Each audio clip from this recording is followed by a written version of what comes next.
My name is Lola Shah, 32 years old, former sergeant, U.S. Army. And in that moment, in the emergency room of St. Vincent Hospital in Portland, I realized the most terrifying wound wasn't the one that took my left leg in Afghanistan. It was the wound of being invisible inside my own family. For the first time, I saw the 28 missed calls, a number on a screen that didn't even feel real. They were from the same people who'd said they were too busy to pick me up from the airport just hours before. My hand trembled as the monitor beside my bed kept its steady rhythmic beep. The sterile air was thick with the smell of antiseptic. I played back the last voicemail my mother had left. Her voice not filled with worry, but with a frantic theatrical anger. Before I tell you my story, let me know where you're listening from. Please support me by liking and subscribing if you want to hear more stories about overcoming adversity. The first thing I felt wasn't the scratchy hospital sheets or the tape to the back of my hand. It was the rhythmic hammering pain behind my eyes. A blacksmith forging a migraine inside my skull. The first thing I heard wasn't a doctor's voice. It was a sound that would become the soundtrack to my awakening. The steady, indifferent beep of a heart monitor counting out the seconds of my new life. Sergeant Shaw. Lola, can you hear me? A voice, gentle but firm, cut through the fog. I blinked, and the fluorescent lights above me blurred into a painful white smear. A woman in blue scrubs came into focus. Her name tag read CL. Her eyes were kind, but held the tired efficiency of someone who had seen it all. You're at St. Vincent's, she explained, her voice low and calm. A neighbor called 911. You were unresponsive. You had carbon monoxide poisoning. You're very lucky, Sergeant. Lucky? The word echoed in the hollow space of my mind. I tried to nod, but even that small movement sent a fresh wave of pain through my head. Clara seemed to understand. She adjusted my pillow, then held up my cell phone. This was in your pocket, she said. It hasn't stopped buzzing for the last hour. She handed it to me. The screen lit up, a blinding rectangle in the dim room. And there it was. 28 missed calls, dozens of text messages. The notifications were stacked so high they looked like a glitch in the system. For a heartbeat, a flicker of warmth tried to ignite in my chest. The thought that someone somewhere was worried sick. But it was extinguished as quickly as it came. This didn't feel like concern. It felt like an assault, a demand. A chill traced its way up my spine. A coldness that had nothing to do with the hospital's air conditioning. It was the icy touch of realization. My hand, the one holding the phone, felt numb. I finally understood. They weren't calling because they were worried about me. They were calling because they were worried for themselves. My thumb hovered over the screen over the most recent voicemail notification. It was from my mother, Ella Laner. I pressed play and held the phone to my ear, the plastic cool against my skin.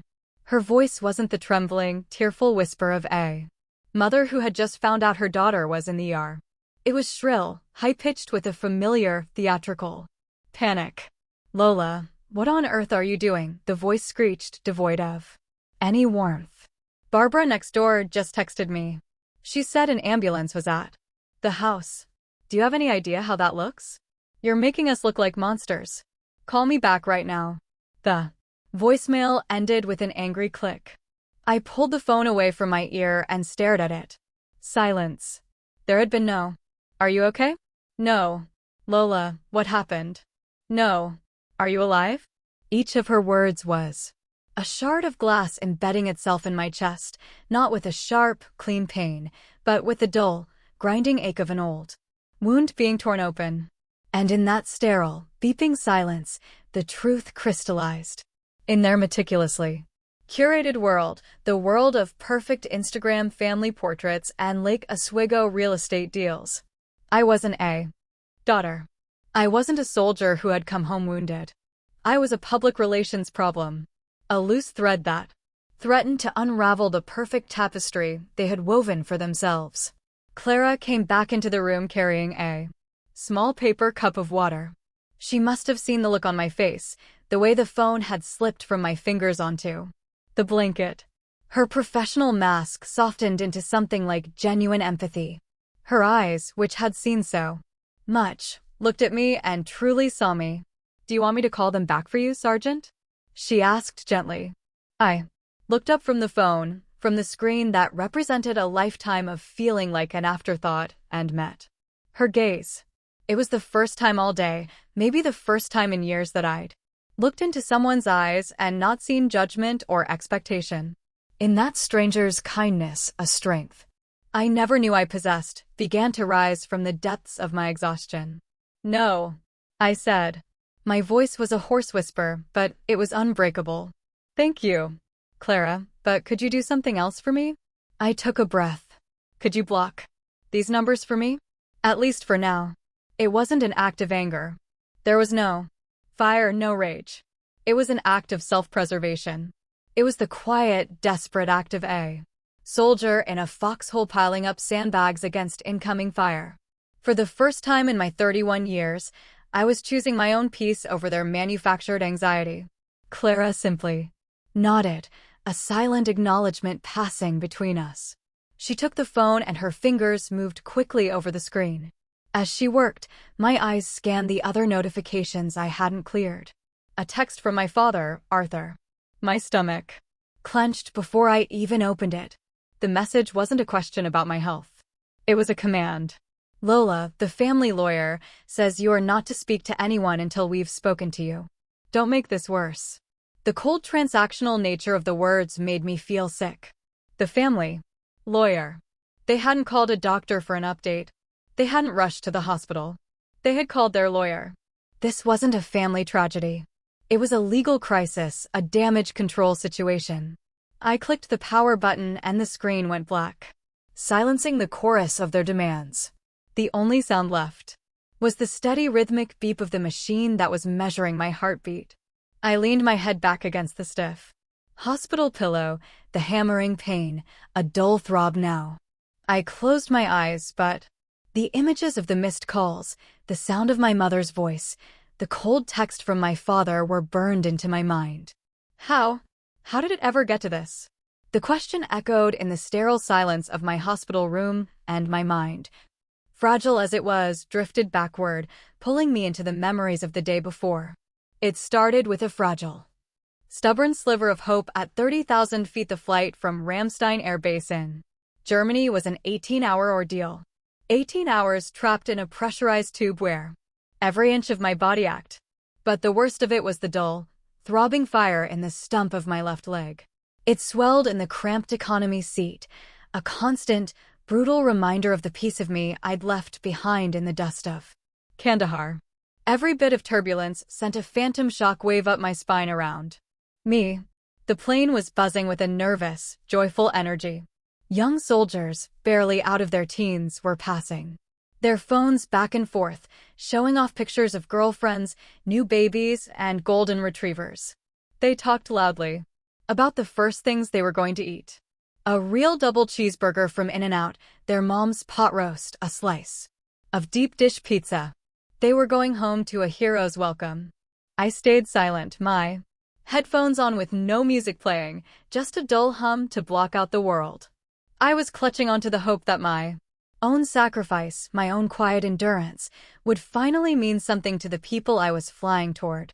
I pulled out my phone and typed a message to my mother, my thumb clumsy from exhaustion. About to land. Can't wait to see everyone. I watched the 3 little dots appear and disappear. A minute later, her reply came. It wasn't a sentence. It was a single blue icon, a thumbs-up emoji. The Portland International Airport was a chaotic symphony of light and sound. Families were pressed against the glass, holding up colorful hand-painted signs. "Welcome home, Daddy. We missed you, our hero." I stood alone by the baggage claim, the weight of my duffel bag and the awkwardness of my new prosthesis making me feel unsteady on my own 2 feet, one reel, one carbon fiber. Around me, reunions exploded like fireworks.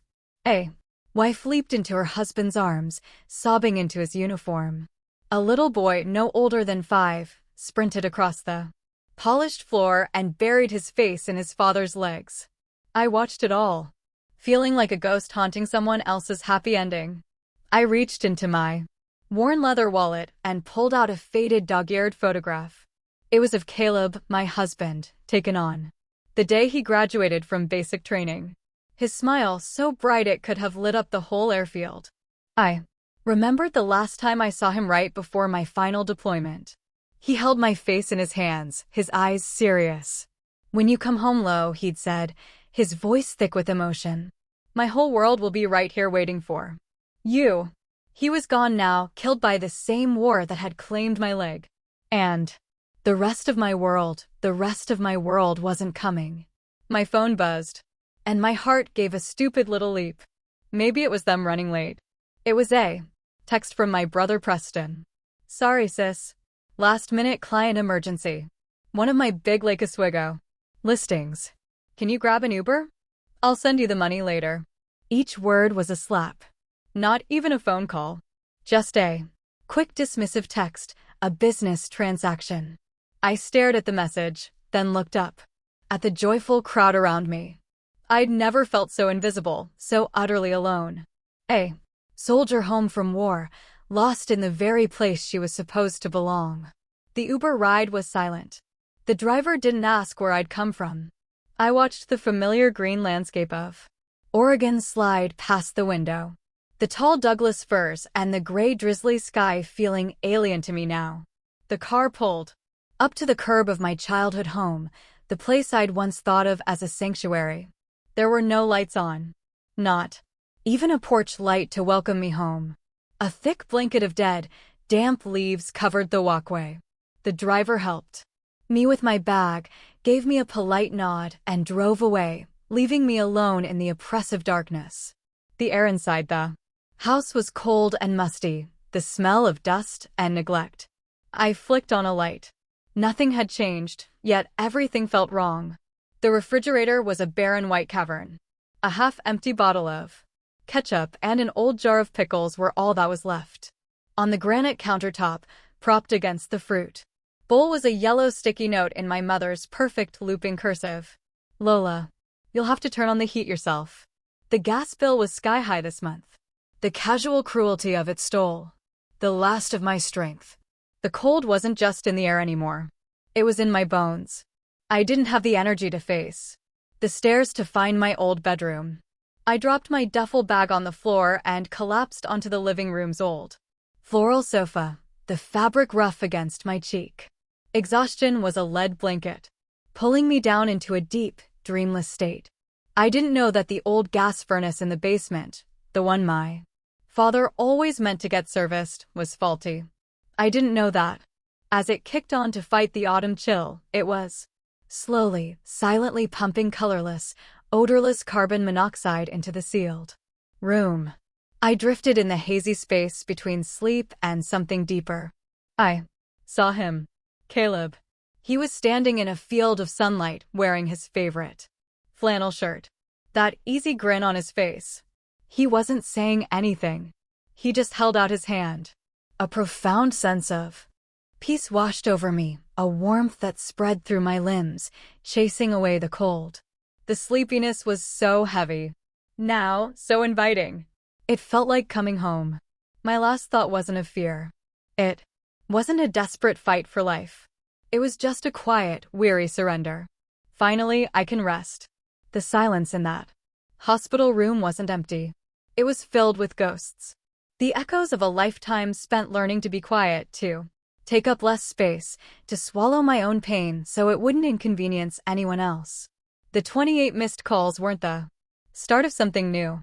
They were just the loudest tolling of a bell that had been ringing my entire life. It started when I was 8.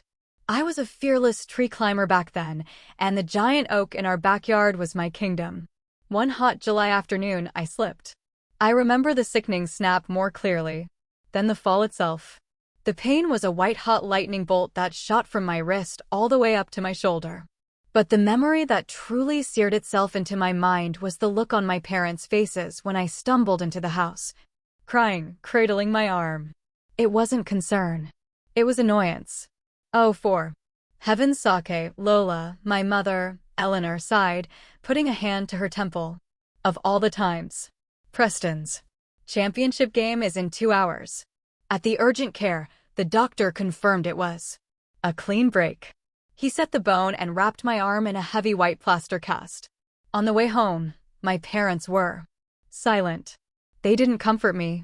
They didn't ask if I was scared. They dropped me off at our neighbor's house with a carton of juice and a bag of pretzels. Then they left for the game. Later that night, they came home triumphant. Preston's team had won. To celebrate, my father, Arthur, had gone out and bought a brand new big screen television. From my bedroom, I could hear their laughter and cheers echoing up the stairs as they unboxed it and set it up.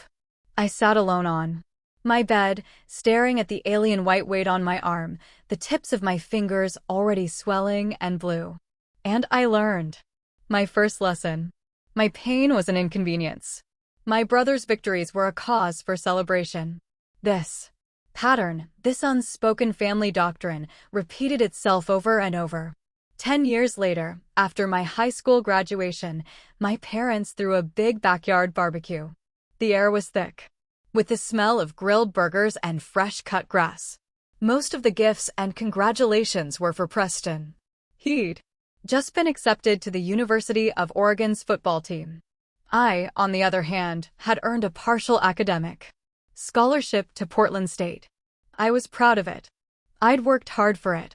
At one point, my father clapped me on the shoulder a little too hard and announced to a group of neighbors, his voice booming with false pride. And this one here, she's the smart one. Got herself a scholarship. He paused, then delivered the punchline with a wink. At least she won't cost us as much. The neighbors chuckled politely, and just like that, my small moment of achievement was extinguished, reduced to a line item on the family budget. I was not the celebrated athlete. I was the less expensive liability. That conversation continued in private a week later. My father called me into his home office, a room that always smelled of leather and stale coffee. He didn't say congratulations. He pulled out a yellow legal pad and a pen and started scribbling numbers, tuition, books, room, and board. This scholarship is good, Lola, he said, tapping the pen on the paper. But don't get the idea that there's more where that came from. All of our resources are focused on Preston right now. You're going to have to be self-sufficient. It wasn't advice. It was a warning. A clear, cold line drawn in the sand, both financially and emotionally. So, that's what I did. I got 3 part-time jobs.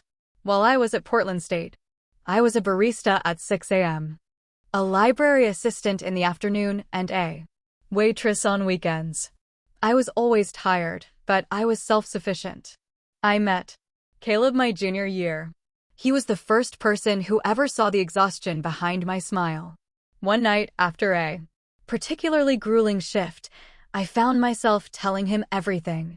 The broken arm, the scholarship, the constant draining feeling of being second best. When I finished, he didn't say, "Your family is terrible." He just listened, his gaze steady and kind. He took my hand, his thumb gently tracing circles on my palm. "They have no idea what they're missing, Lo," he said. Softly, his voice a balm on a wound I didn't even know was festering. "It's like they're holding a diamond in their hands, but they're too busy staring at shiny pebbles." It was the first time anyone had ever validated my pain. The first time anyone had told me I wasn't wrong to feel the way I did. He made me feel seen. He made me feel worthy. The day I left for basic training, only my mother drove me to the airport. My father and Preston were tied up at a golf tournament. She didn't hug me at the security gate. She just pressed a folded $20 bill into my hand. "Try not to cause any trouble," she said, her voice flat. "And send money home if you can." As the plane took off, I watched the city of Portland shrink below, the familiar bridges and green hills fading into the clouds. I didn't feel sad. I felt a profound sense of relief. For the first time, I felt like I was flying towards something, not just away from it. I was flying toward a place where my worth would be measured by my actions, not by whether or not I was a burden. And as I think back on that girl, the one who thought joining the army was the only way to escape, it makes me wonder if you've ever felt like you had to go to extreme lengths just to find a place where you were valued for who you are. Please support me by liking this story. And in the comments, just type one word, I understand. It would mean the world to know I'm not alone. That hope, that belief in a new kind of family was what carried me through everything. It carried me through the sandstorms and the firefights. It carried me through the day I lost Caleb. It carried me through the day I lost my leg. And it was the last flickering ember of that hope that I carried with me on that 18-hour flight home, believing that this time things would be different, believing that my sacrifice would finally be enough. I just didn't know then that some walls are too old and too thick to ever hear you, no matter how loudly you're screaming on the inside. I came home from the hospital to the same cold, silent house. The yellow sticky note was still on the counter, a testament to the chilling indifference that had almost killed me. For the first few days, I lived in a gray fog of exhaustion and grief, moving from the lumpy sofa to the empty kitchen and back again. The silence was a physical weight pressing down on me. I had never felt more alone. Then one afternoon, there was a soft knock on the door. I hesitated, my heart starting to pound. I wasn't ready to face my family. Not yet. But when I peered through the peephole, I saw Margot from across the street. She was a tiny Italian widow in her 70s, with a cloud of white hair and hands that were always covered in flour. I opened the door a crack. She didn't offer a pitting smile or ask a flood of invasive questions. She simply held out a heavy ceramic casserole dish wrapped in a checkered kitchen towel. The rich, warm scent of garlic, tomato, and melted cheese filled the cold air on my porch. "You eat," she said, her voice raspy, but kind. Her dark, knowing eyes met mine. "Healing needs fuel." She pressed the dish into my hands, gave my arm a gentle pat, and turned to walk back to her own house before I could even find the words to thank her. I carried the lasagna inside, its warmth seeping through the towel into my cold hands.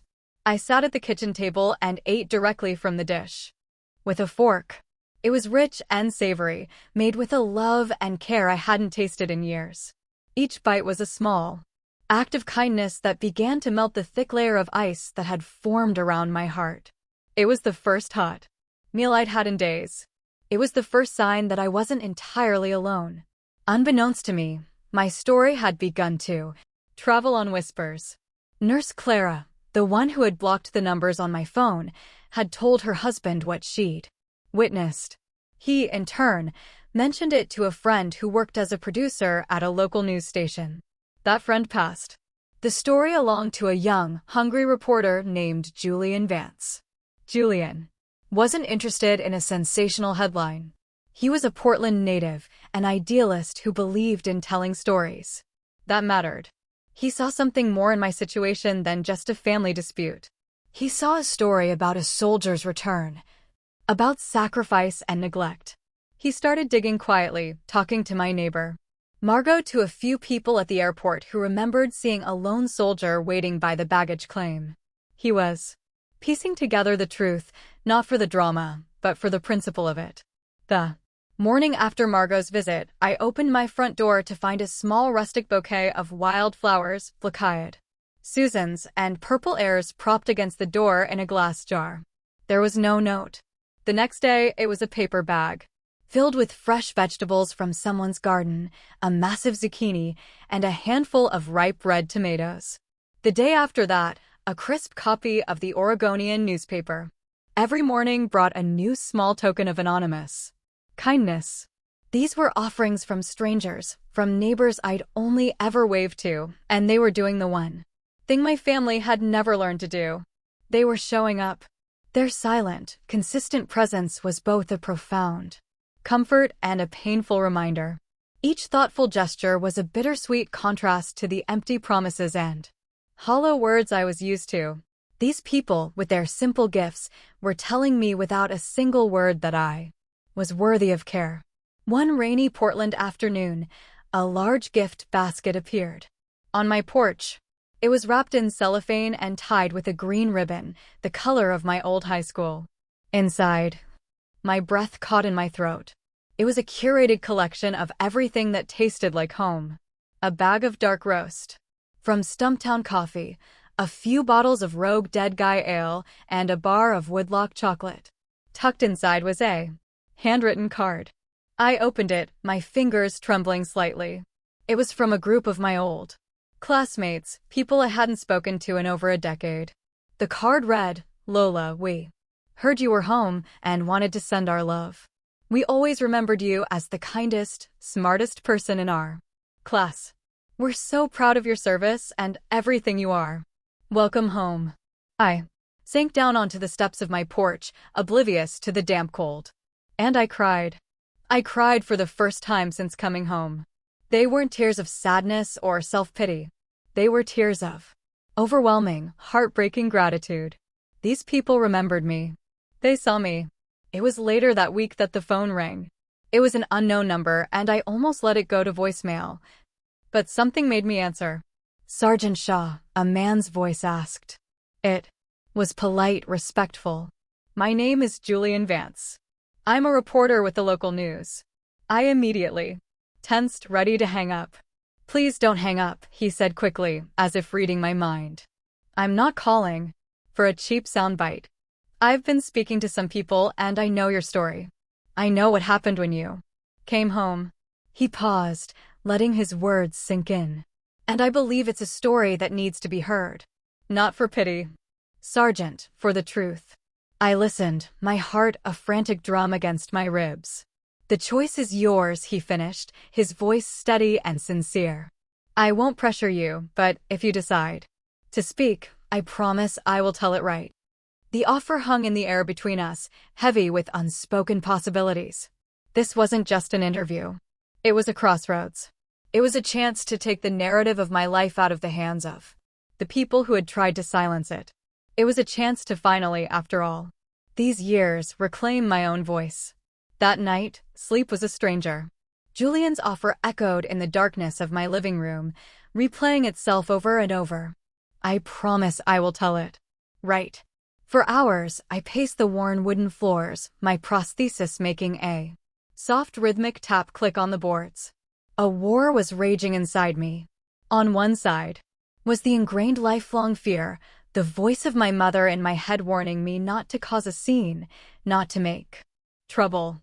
On the other side was a new fragile yearning, the desire to be heard, to have my truth exist somewhere outside the four walls of that house.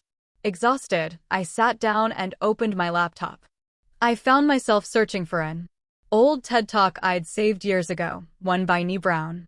I watched as she spoke about the power of vulnerability, and one sentence hit me like a physical blow. Vulnerability is not weakness. It's our greatest measure of courage. Courage. It wasn't about being fearless. It was about being terrified and doing it anyway. It was about choosing to show up and be seen when you can't control the outcome.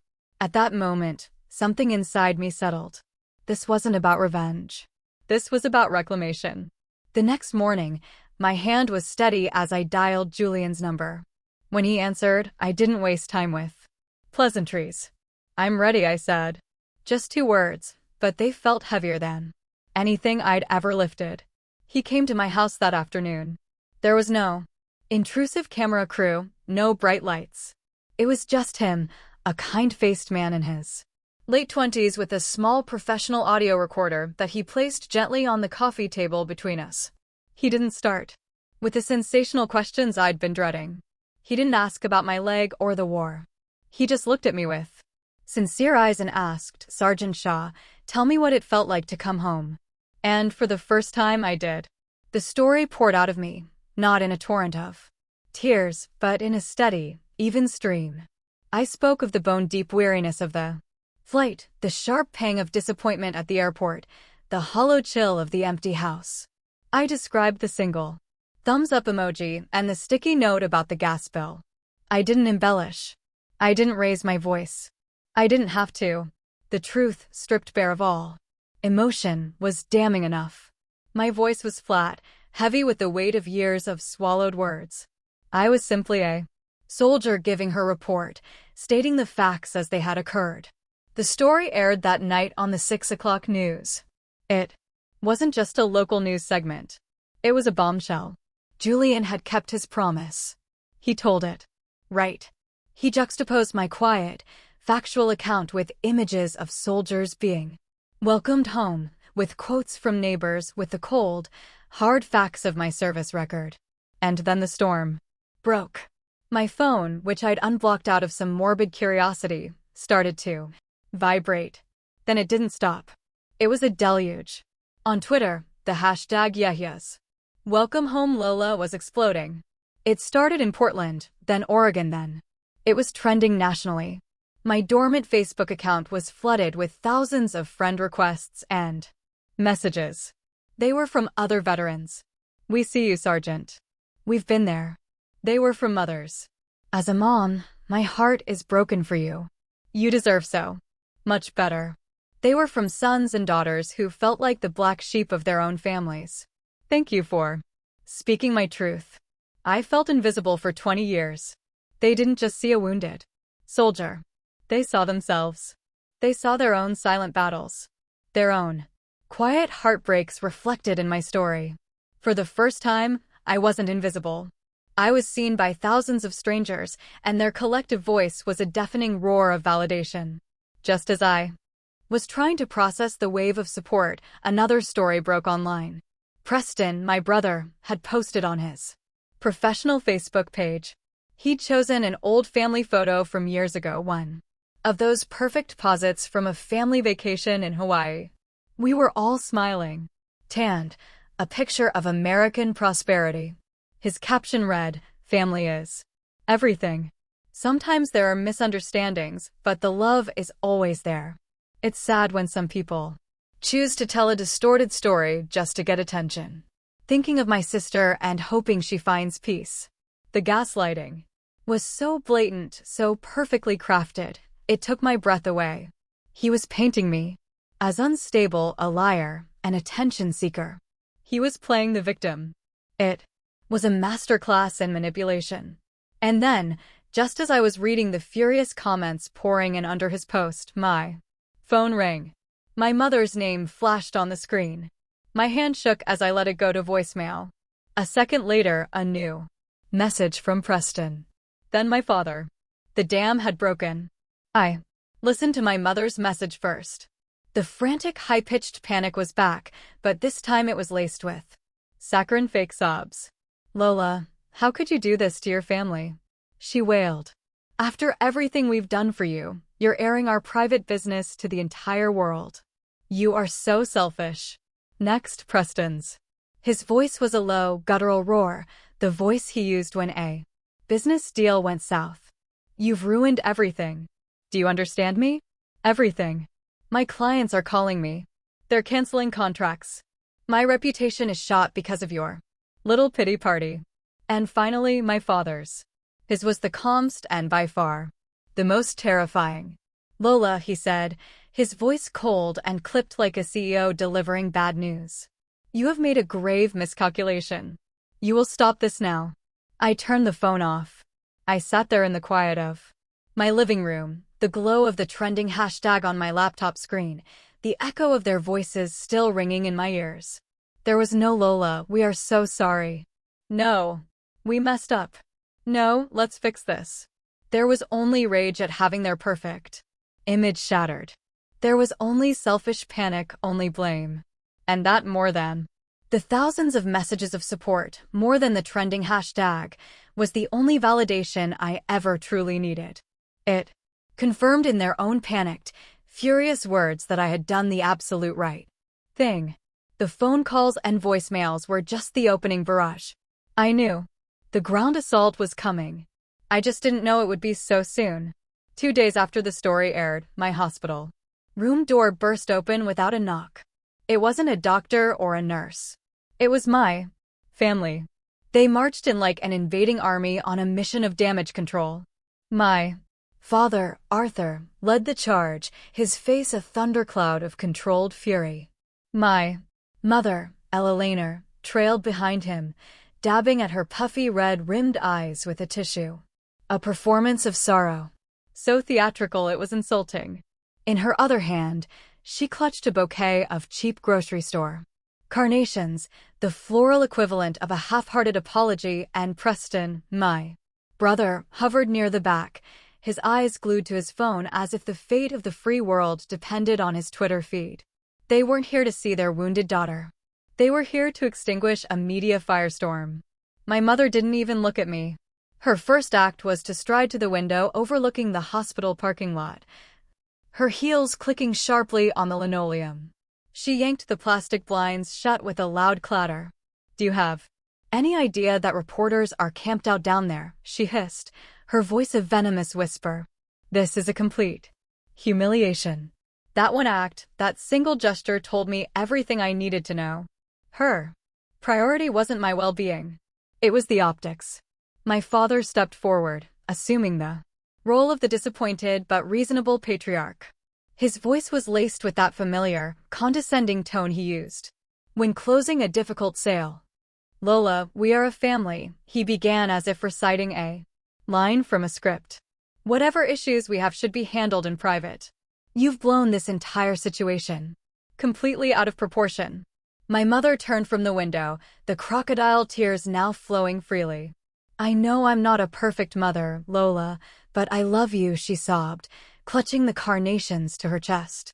"How could you want to hurt me like this after all we've done for you?" It was their classic maneuver, the one they had perfected over decades.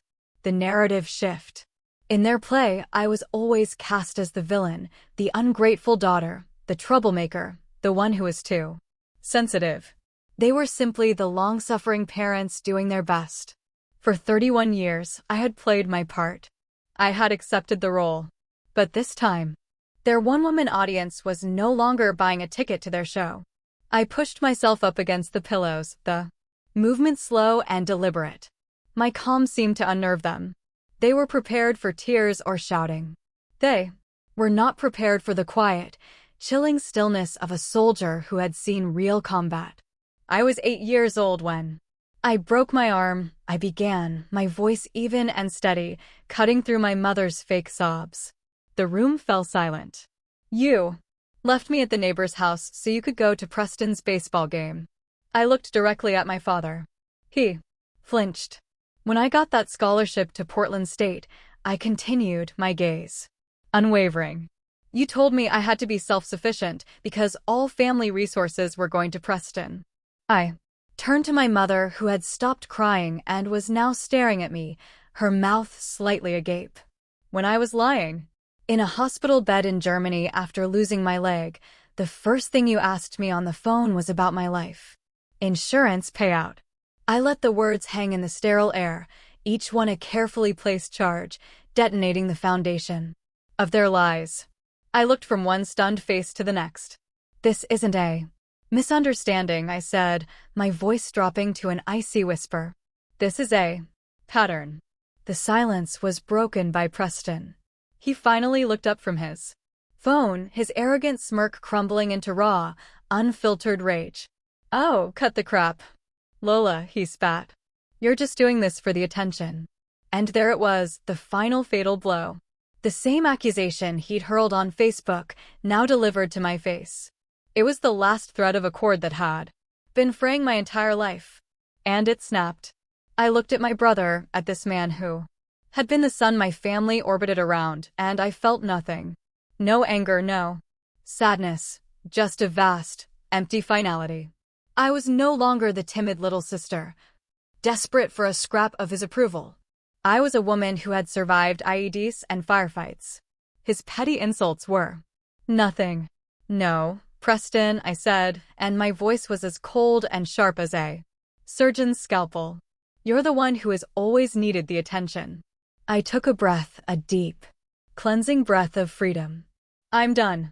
My gaze shifted past them to the doorway, where Nurse Clara stood, watching with a quiet concern.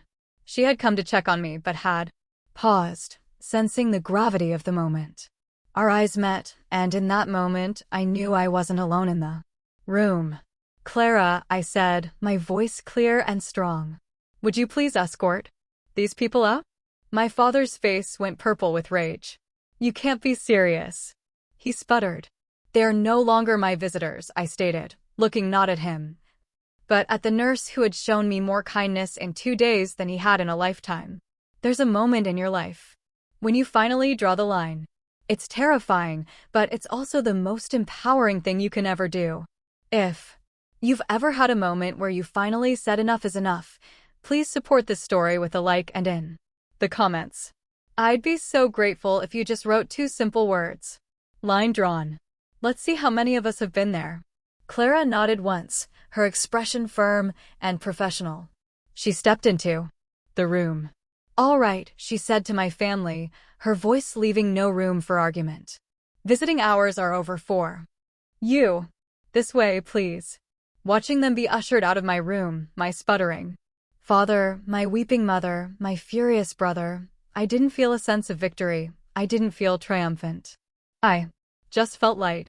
As the door clicked shut behind them, a crushing, invisible weight I'd carried on my shoulders for 31 years simply lifted and dissolved into the sterile antiseptic air. For the first time, I could breathe. After the storm of the confrontation, an unnerving quiet settled over my life.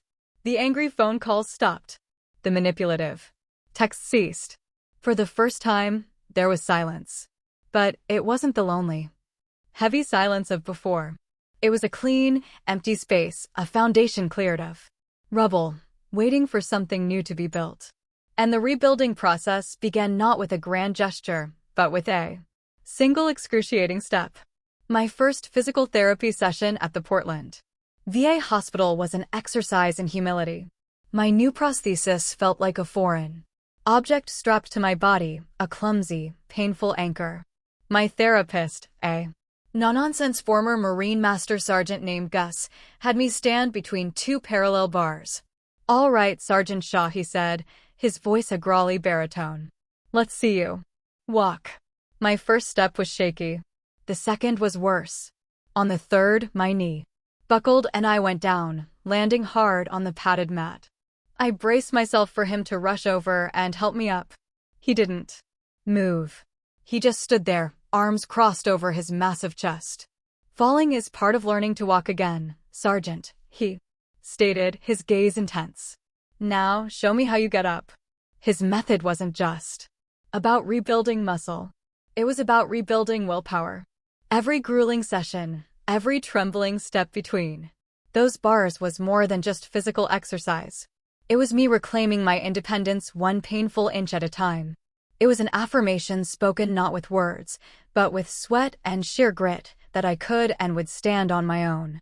While Gus was rebuilding my body, Margot was tending to my soul. She became my quiet guardian, my silent caregiver. She never once asked about my family or the news story. She never pried into my pain. She simply showed up. Some days, she'd bring over a container of her homemade chicken noodle soup. The broth so rich and golden it felt like medicine. Other days she'd just come and sit with me, watching old movies on TV, or reading a book while I dozed on the sofa.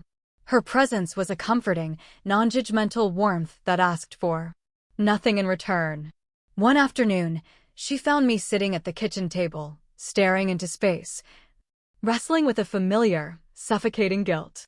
The guilt of causing a scene, of tearing a family apart, even a broken one. Margot must have sensed it. She sat down opposite me and took out a small, well-worn Bible from her purse. She didn't preach. She just quietly read a single verse. "Come to me," she read, her voice soft. "All you who are weary and burdened, and I will give you rest." Rest. The word landed in my exhausted soul like a cool drop of rain in a desert.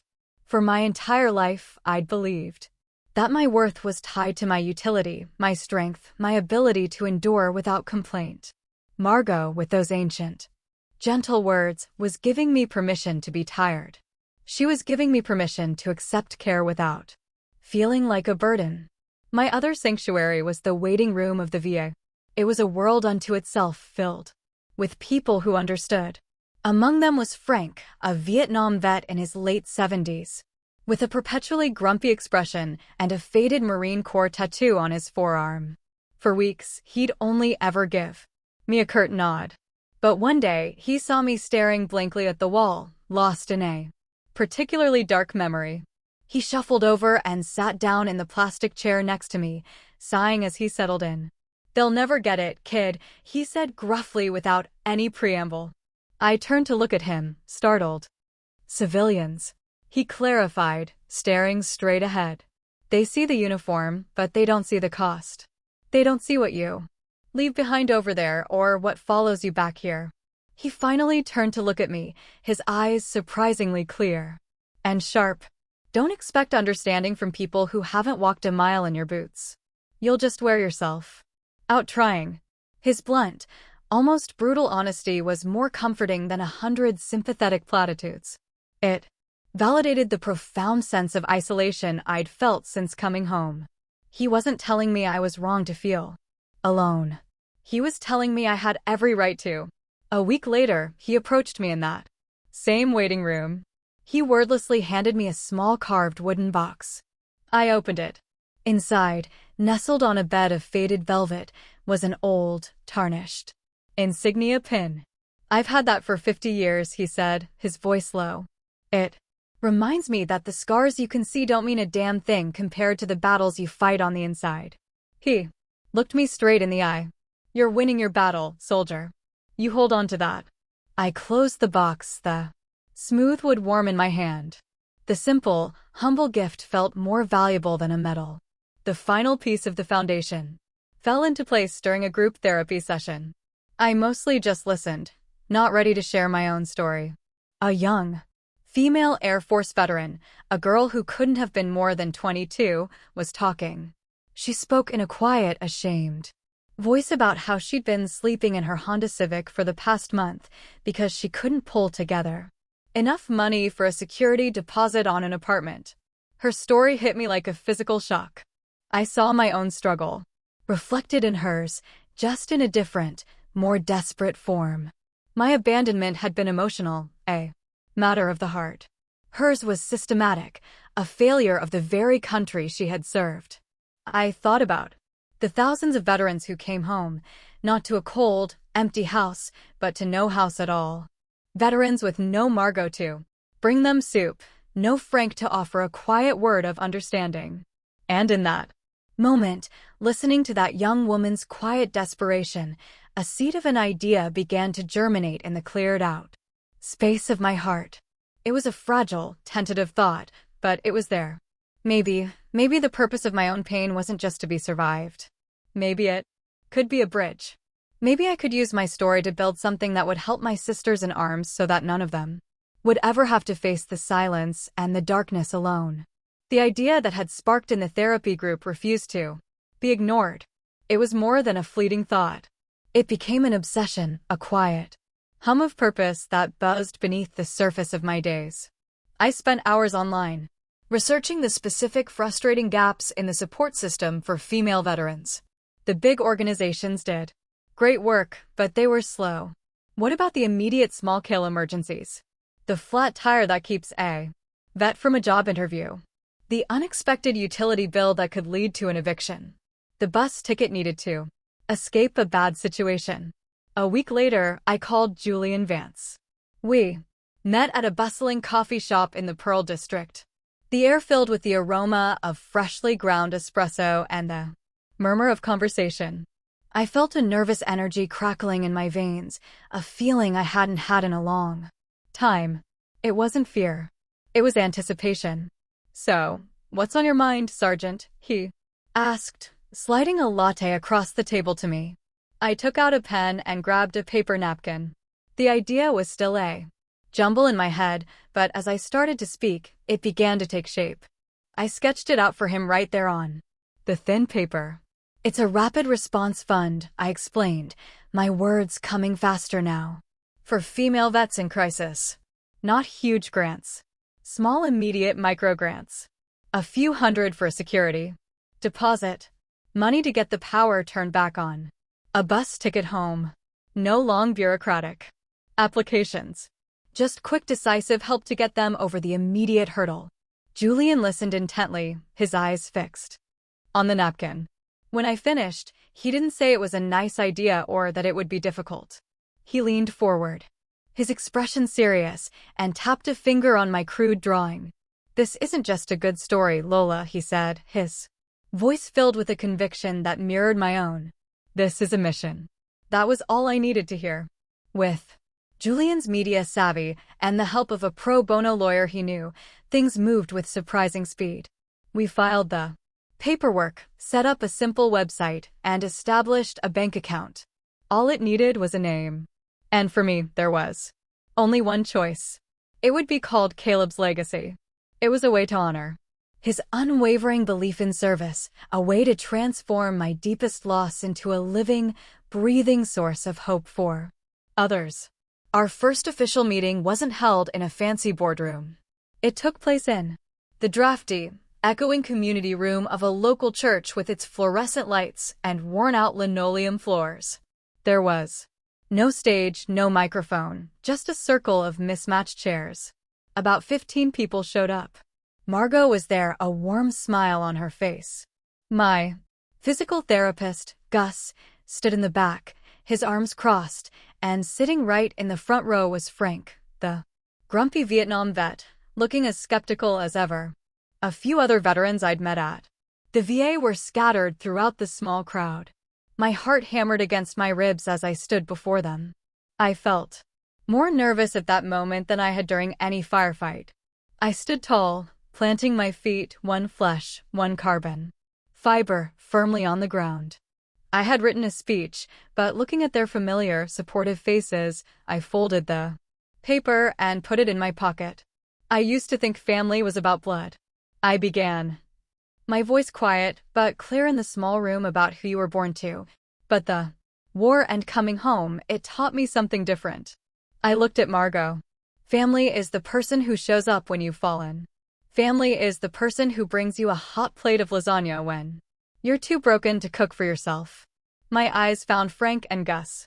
Family is the person who tells you that you're not alone in your fight, even when you feel invisible to the rest of the world. I told them about Caleb, about his boundless compassion and his belief that service didn't end when you took off the uniform. I explained the idea I'd scribbled on a napkin, the idea of a safety net woven by us for us. This fund, I said, my voice thick with emotion, but unwavering. It isn't about changing the world. It's about making sure that not one more of our sisters has to face the silence and the darkness alone. It's about being the family we all need when we come home. When I finished, the room was silent for a moment.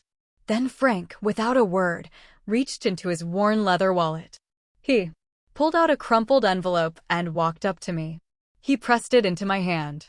"This is my pocket money from the last few months," he said gruffly, refusing to meet my eyes. It was $200 in cash. Use it to help some soldier girl not feel as damn lonely as we all did. And with that humble, profound act, it all began. Julian wrote another story, not about my past, but about my future. He wrote about Caleb's legacy.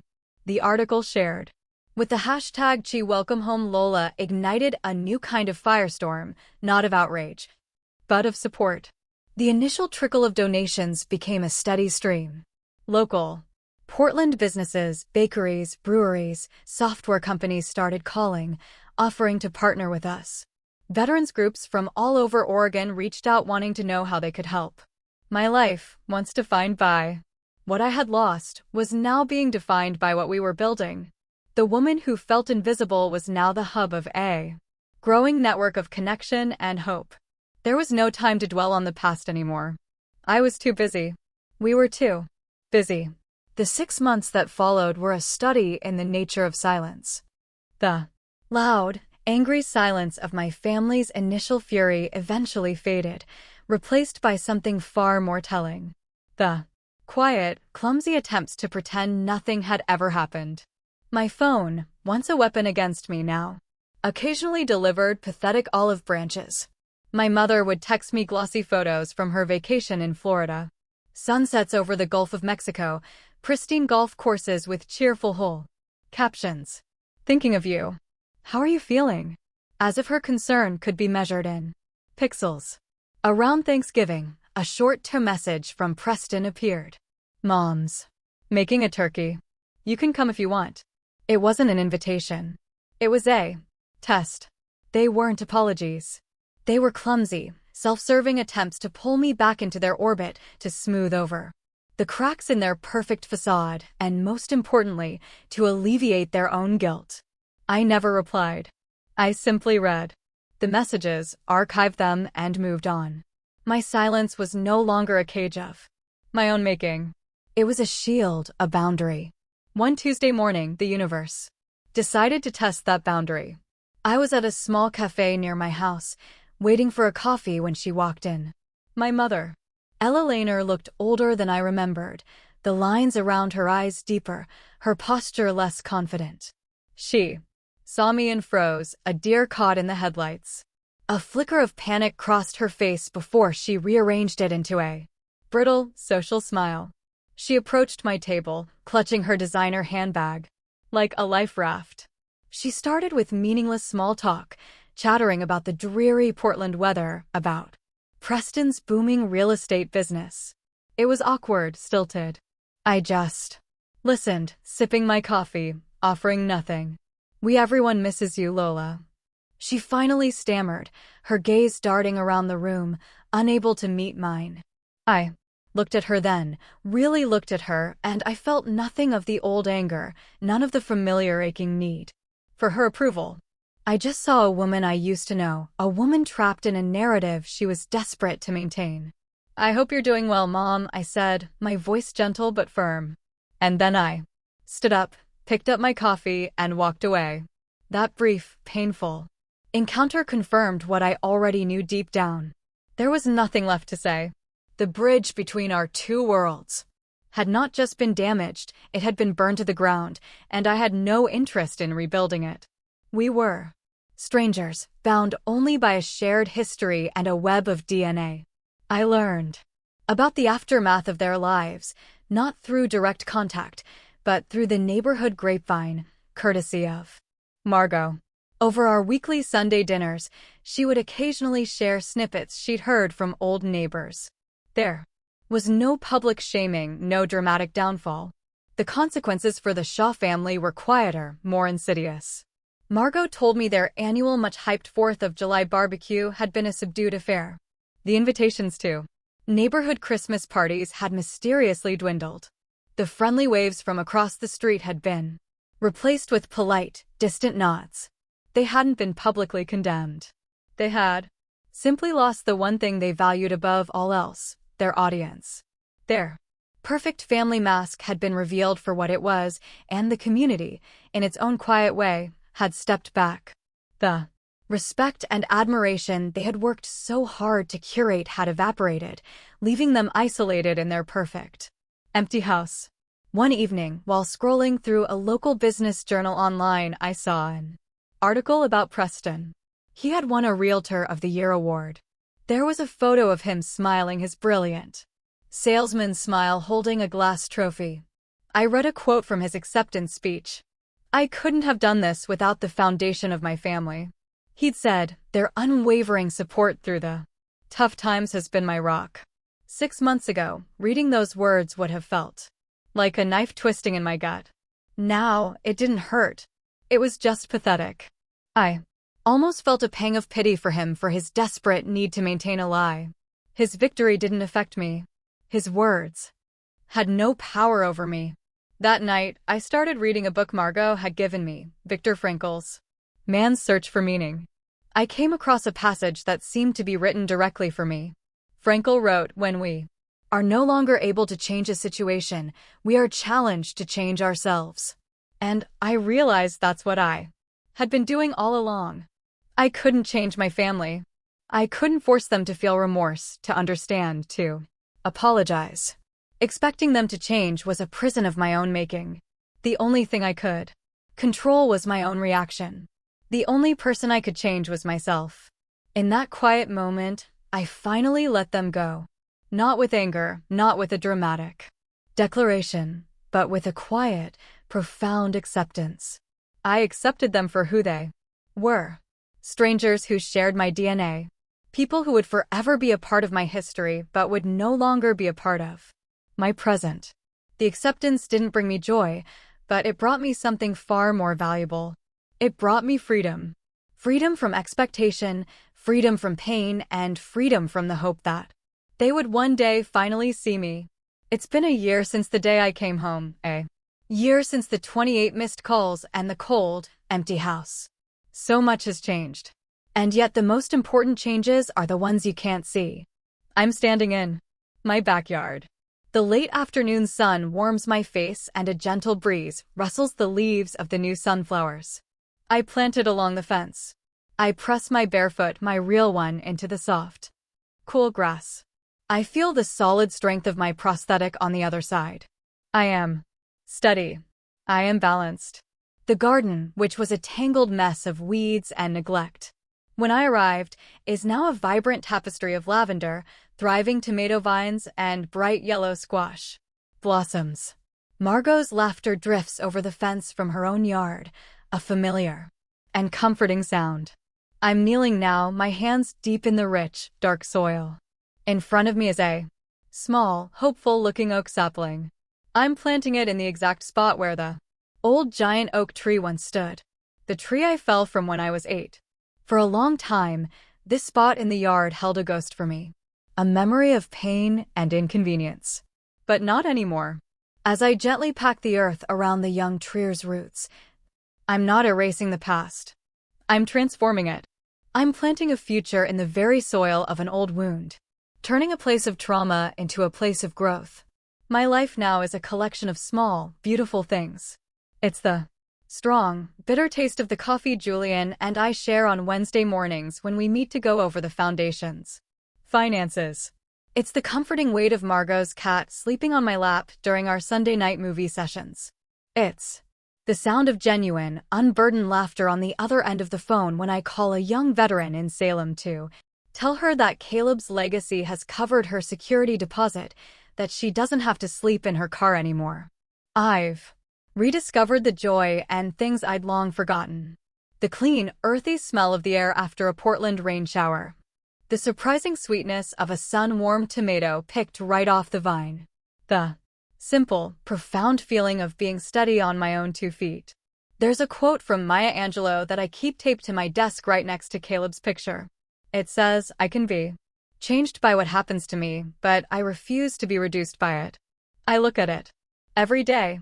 I was changed by the war, changed by my family, changed by the loss of my leg and the loss of my husband.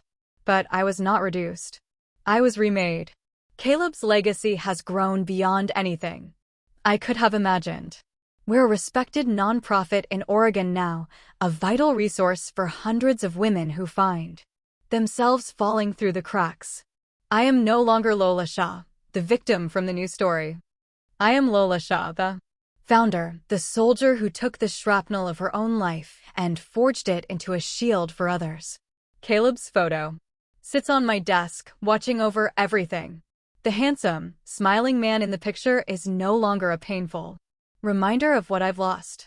He's my guide. His legacy isn't one of sorrow. It's one of service.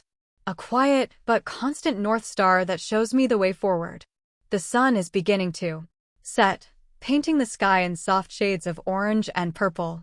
I'm sitting on my back porch now in an old wooden rocking chair, a warm mug of herbal tea cradled in my hands. The air is cool and smells of damp earth and blooming night jasmine. It is perfectly, beautifully peaceful. My phone sitting on the small table beside me buzzes once. I glance down. The screen is lit up with a notification, a text message from my mother. I look at her name for a long, quiet moment. I don't feel anger. I don't feel sadness. I don't even feel curiosity. I simply see the letters and they are the letters of a stranger's name. With a calm, deliberate motion, I reach over and turn the phone face down. On the table, the screen goes dark. I close my eyes and lean my head back against the chair. I take a deep breath, filling my lungs with the cool Portland air. I feel the solid wood of the porch beneath my feet. I hear the distant sound of wind chimes from Margot's yard. A small smile touches my lips. This is the revenge. It's not loud.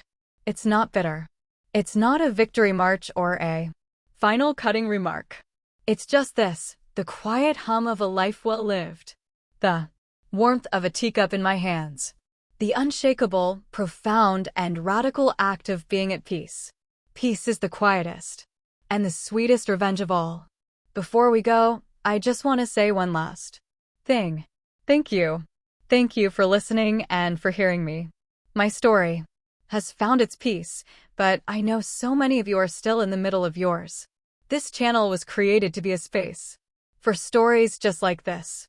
Stories of resilience, of finding your voice, and of discovering that family can be chosen. If you believe in the power of these stories, please like this video so others can find it and subscribe to join our community. Remember, you're the author of your own peace.